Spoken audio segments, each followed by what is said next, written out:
I'm Miss Gracia C. Lomboy, owner of Lomboy Farms and Uvas Cafe. Nagsimula po ang Lomboy Farms 1972. Itinatag po ito ng aking tatay, si Mr. Abilino A. Lomboy. Dahil po sa kahirapan ng buhay po noon, kailangan po niyang gumawa ng paraan upang madagdagan ang income ng kanyang pamilya. So, on a trip to Cebu po, nakakita po siya ng mga backyard farms na may mga ubas po. So, nag-uwi po siya ng cuttings dito po sa La Union at nag-experiment po siya. For 2 years, nakita po niya kung ano po yung tamang paraan ng pagpapatubo at pagpapabunga po ng ubas. So, noong 1974, yung po yung unang harvest po niya. And we were employing about 100 grape grower families then. So, eventually po, nag-die down po talaga yung local na grape industry.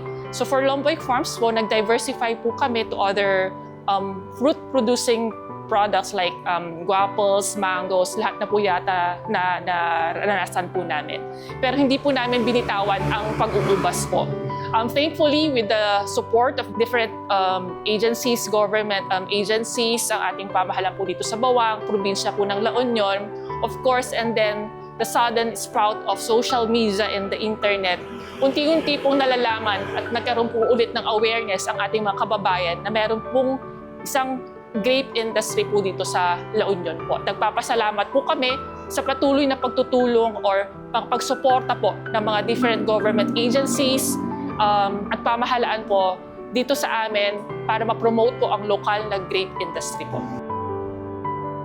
Ang Uvas Cafe, it was conceptualized around 2017. We opened in 2019, just a few months before the pandemic. So we opened it November 10, 2019. Unfortunately, hindi na po niya naabutan ito nung nag-open po.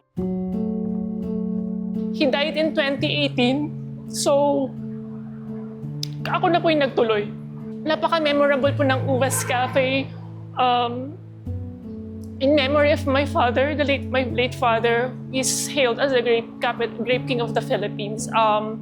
He really envisioned not just helping the community, pero yung pagpapalago po talaga ng grape industry po dito sa Philippines. Sabi ko nga, hindi po siya naging madamot sa teknolohiya.